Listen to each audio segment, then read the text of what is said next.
Rhode Island and the people and places and events that make Rhode Island a great place to live, because every one of us behind the scenes builds our communities. Today I'd like to welcome Ocean State poets, or 5 of us, and the reason we're here is to just say there's wonderful poetry out there. Open your websites, open your books, and read, and see what there is to find out about Christmas and winter and gatherings and holidays, etc.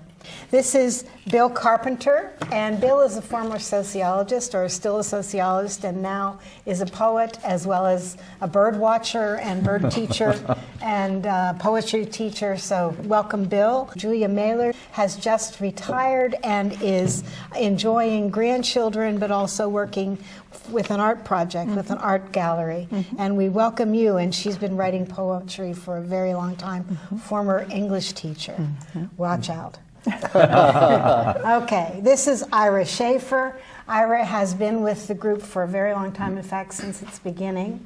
And Ira is a retired college professor of English, and now enlightens us in many different ways, and has some of his poetry to read. Thanks for being here, Ira. Sure, thank you. And Lawrence Krips, it's hard to describe Larry, but anyway, he's here in Rhode Island and writing faithfully, often and well, and we welcome you, Larry, to the show. So I'd like to have somebody tell me who Ocean State's Poets is and what the history is. Well, the Ocean Bill? State Poets, yeah, we've been around for a little over a decade now, and we were founded by Rose Pearson and the former State Poet Laureate Lisa Starr. And our mission is essentially to go out into the community and to bring poetry to people who normally wouldn't be perhaps exposed to it, and to give them voice. So it's really about giving voice to people through poetry and bringing it out into the community. And so I'm going to start today by reading a poem by E.E. Cummings. It's called Skating, and it really deals with all of the seasons. Summer is past, spring is past, autumn's come and going. Weather seems as though at last we might get some snowing. Spring is good, summer better, but the best of all is waiting. Madam Winter, don't forget her. Oh, you, skating. Spring we welcomed when we met, summer was a blessing. Autumn points to school, but yet let's be acquiescing. Spring had many precious pleasures, winter's on a different rating. She has greater, richer treasures. Oh, you skating. Gleam of ice and glint of steel, jolly snappy weather, glide on ice and joy of zeal, all alone, together, fickle spring, who can imprint her, faithless while she's captivating.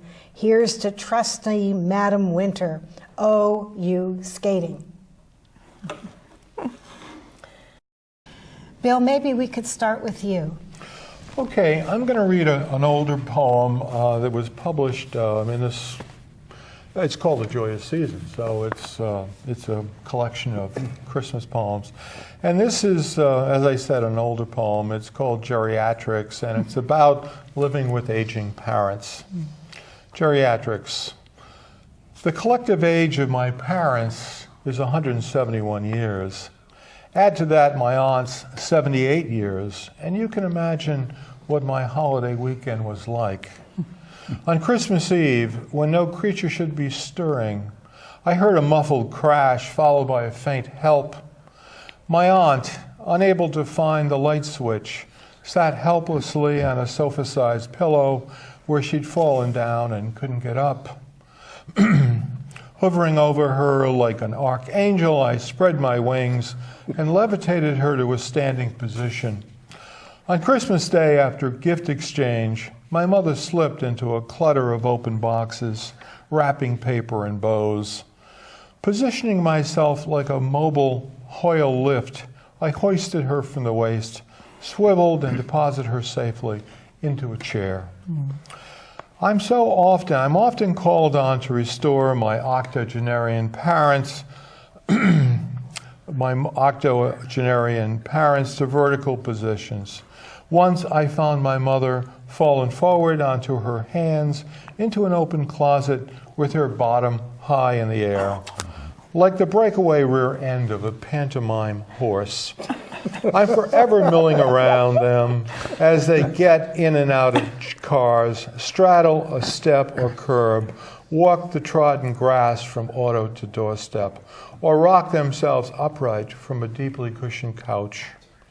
In late middle age, I become a kind of shepherd, leading the flock on shopping expeditions, doctor's visits, and the occasional excursions in search of docile adventure.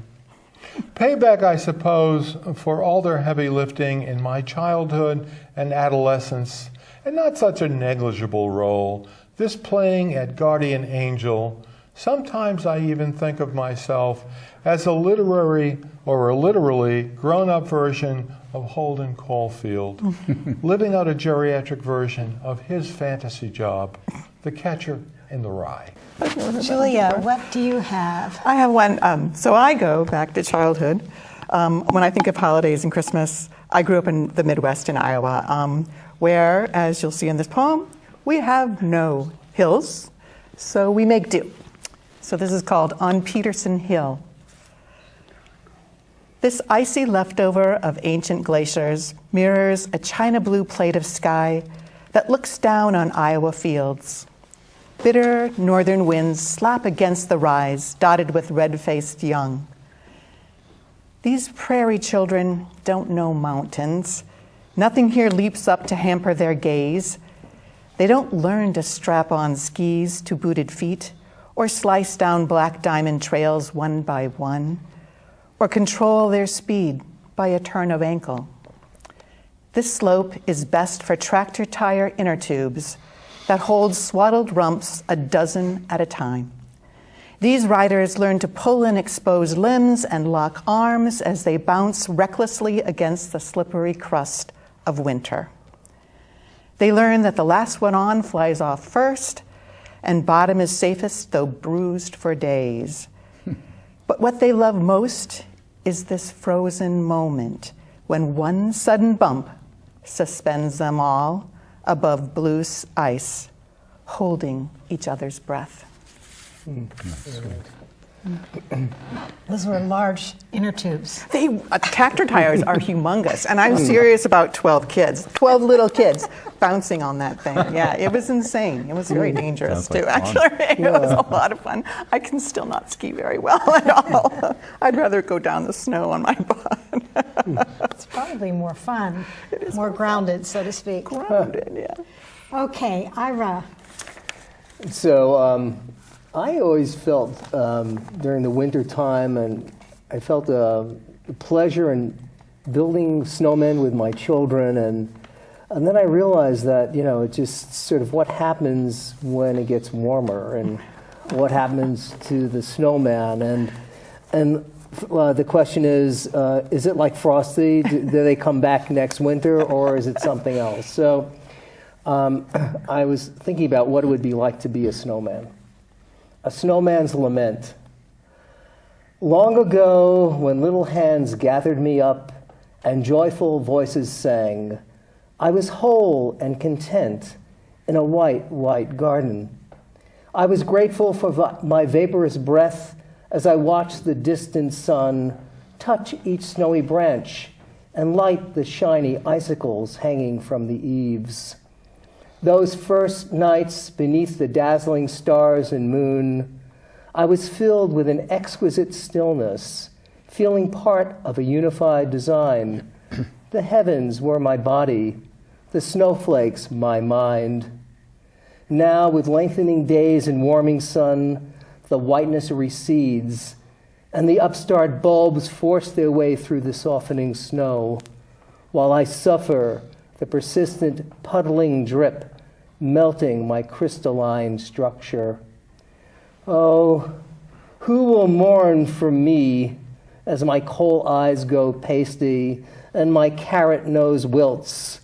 Who will shed a tear when the yarn of my scarf unravels and the last red thread is clipped by a wren for its nest under the eaves?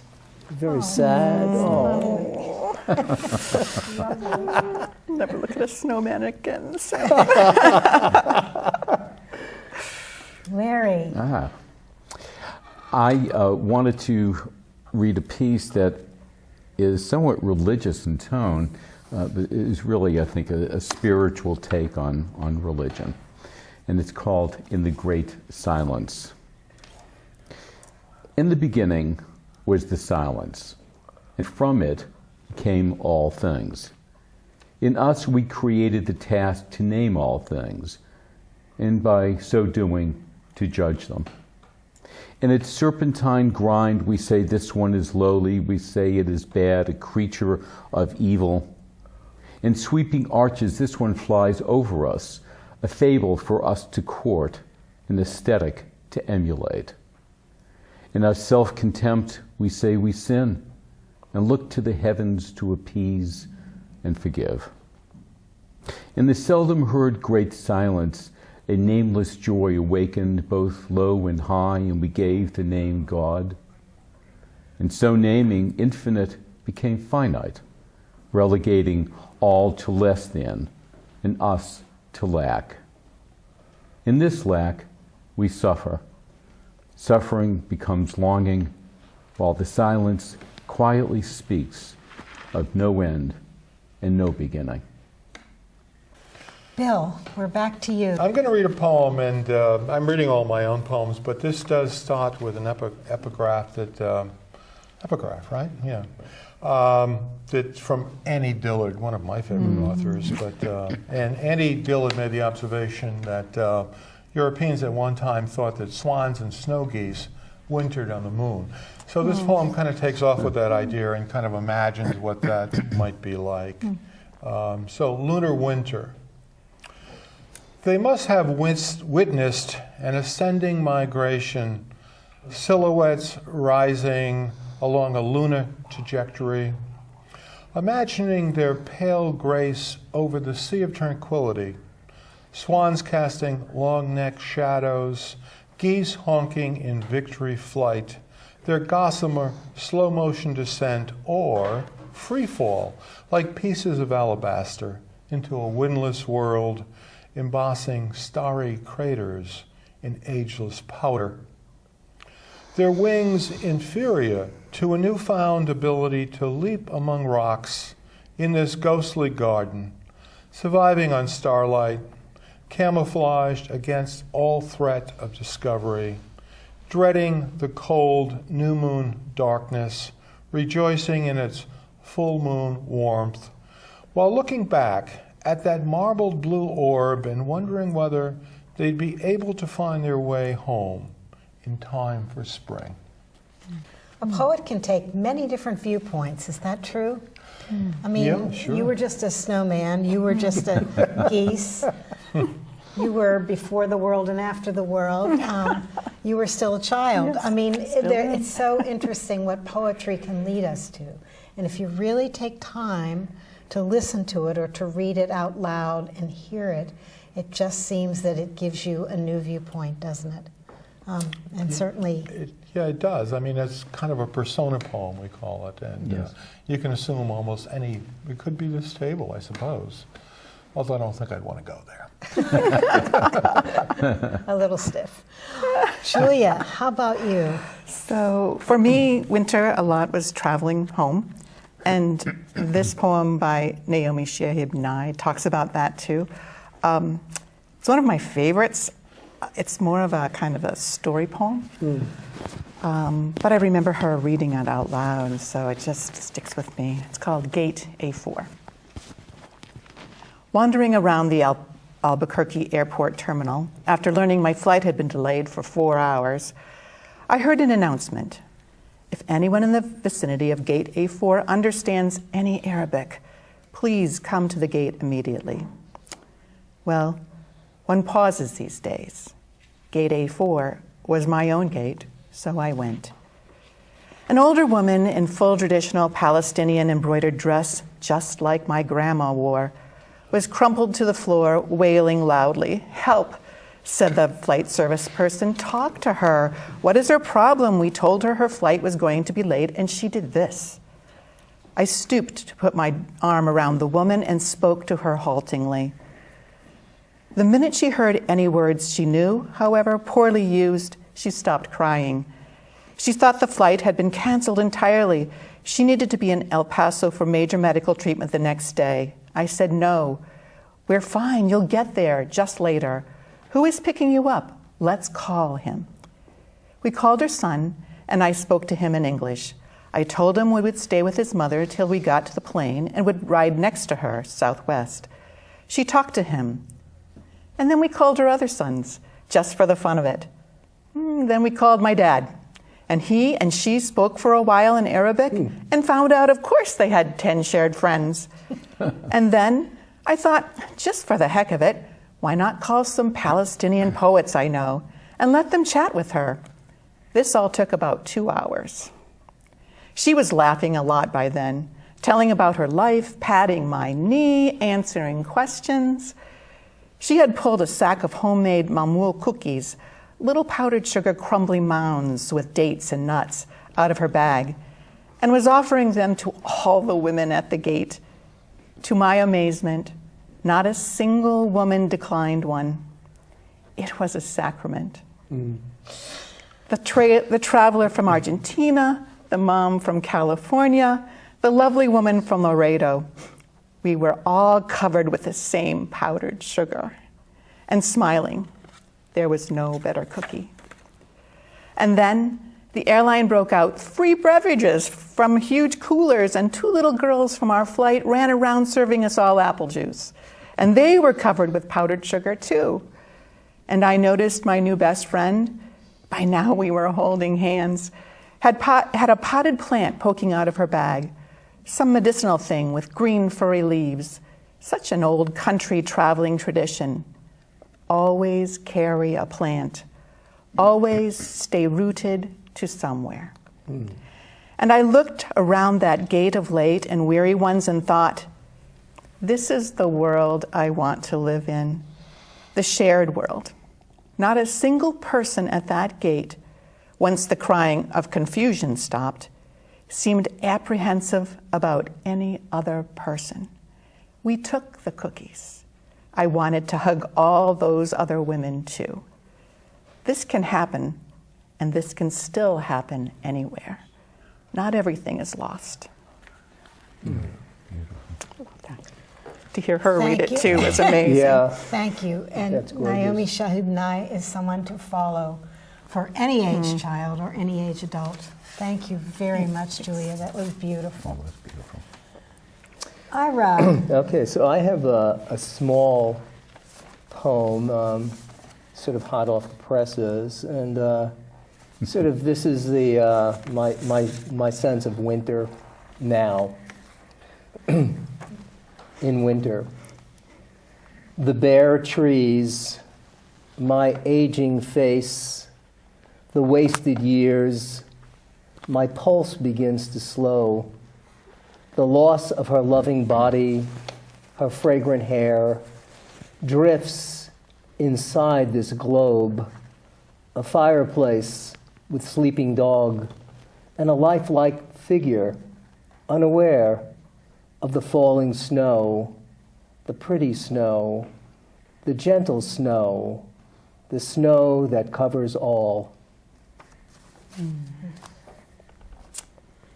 Sometimes a poet takes on a persona, someone that the poet is not, and emotes into that persona. That's beautiful. Larry, Yes. how about you? Well, in here I project a persona. When I was thinking about meeting with you all today, I thought about gatherings, of course, because that's such a part of this season for everybody. And that led me to a gathering that I had a few years ago up in the Pacific Northwest in the summer. Mm-hmm. And I wanted to share that. It's called Consecration. The trees formed in a circle up upon a ridge, just 100 feet or so from the stream feeding the cascade below. Clearly, these elders were here to be among the ancient spirits of this mossy Northwest. I could not hear their words from my vantage by the water, but could see their gestures frozen in my time. A limb reaching, creating their gathering arm in arms. A slim one began to turn in future conversation. Another, an older fellow, bent backwards by a comment's humorous inference, began to laugh. Of course, the conversation took decades as these giants grew, each in this circle fulfilling life's authority in this consecrated conclave, now centuries old. They may briefly remark, in future years, of the man who fleetingly sat in the valley by the stream over there, whereas I will probably savor the time I invoked and admired these old ones, summoning their wisdom at our preordained meeting as I prepare to join my council of elders. The trees in a circle. Yeah. Wonderful image of continuance, isn't it? Yes. Ongoing life. Mr. I'm Bill. going to read another poem from the joyous season, and another poem of mine. It's called Fresh Snow. It's a nature poem. So Fresh Snow. The parking lot at Moose Hill is newly plowed, its snow curled into great white logs, smudged black with mud and stone, stacked like birches. Along the path, snow falls in a curtain of crystal rain as slender pines toss their boughs. There is only silence, winter's white carpeting, and the cathedral beauty roofed in a thin arc of blue. The dark northern faces of tree trunks are shadowed in white, like old negatives, preserving half-forgotten images. A canvas of tiny tracks, the run-on sentences of rodents and birds, scrambling for seed. Stepping into this arena feels like taking a knife to a masterpiece, but I have to stand in its embrace, feel its stillness, listen for its wind-blown chants, kneel inside its spacious vestibule, clutch a rosary fashioned from acorns, and immerse myself in its baptism of snow. Nature poem as a spiritual poem, I suppose. Thank you. Thank you. Julia. Well, wintertime can also kind of be a dark time. This is just a new one. I think the prompt was the end. I think that's what we were supposed to write about. So this one's called Anticipating the End of the World. In 1964, I had just turned 7, hardly old enough to watch the Huntley-Brinkley report. But somehow, somewhere, I got it in my head that the world was going to end. And this doomsday deadline held my crystal ball gaze for days. I remember kneeling in the middle of the double bed I shared with my sister, pleading with God to delay the end of the world. I hadn't learned to ride a two-wheeler. I hadn't made my first communion, and I hadn't read all the chapter books in the library. Every day for a week, my prayers became more insistent as I anticipated my final days on earth. I never shared these fears with anyone. Then I remember sitting in class, and it was snowing. I thought, this is it. This is the day. But it wasn't, and I went home on the bus. Tonight, I Googled doomsday predictions and learned that celebrity psychic Jean Dixon regularly predicted the end of the world in the early 1960s. And so, this is how the world goes on. Somehow, some way, the children pray for us all. I was so scared. I was like praying my head off. I didn't know. Then it was done, went on, moved on, learned to ride my bike. Yay. And it's still Still twirling. waiting, yeah. There's a little church in Vermont, in East Calais, Vermont, where the entire congregation believed at a certain date and certain time in 1850s the world was going to end, and so they sold everything and went there to the church, and people were fainting and screaming, and of course the minutes kept getting closer and closer to midnight, and then the minutes went past midnight and they realized life was going to go on. But every Christmas Eve, the entire town gathers in this freezing cold church, lights candles down the center of it, and sings carols to say life has gone on in little tiny East Calais. Oh, nice. That's a great story. That's a great story.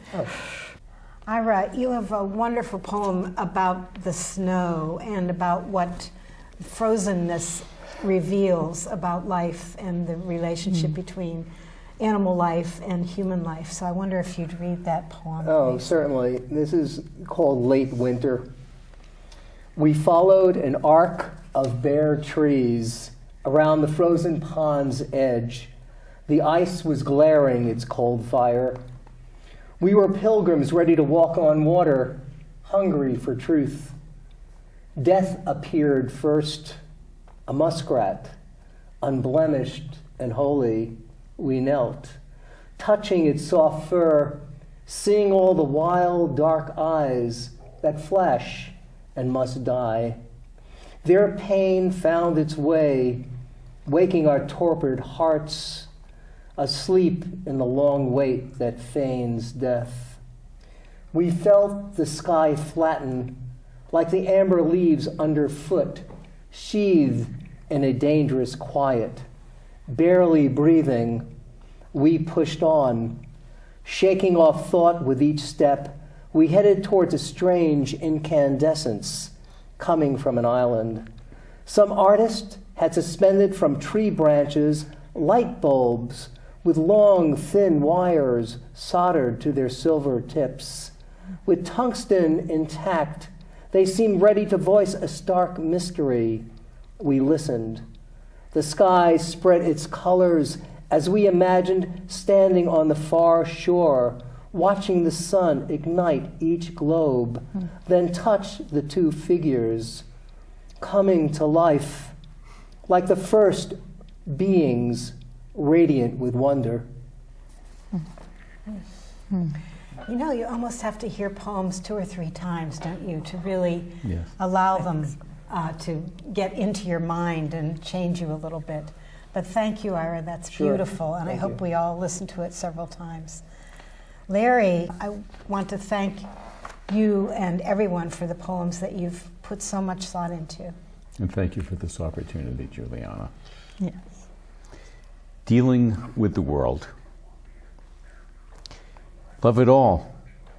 The flowers, the stones, the men, the old, the self, the stars, the atoms, the young, the women, the every age, the every body, hated and hateful ones, rich ones and poor ones, risen ones and fallen ones, the effervescent and depressed, the spheres, squares, and all shapes, this very thing, the no thing, the everything.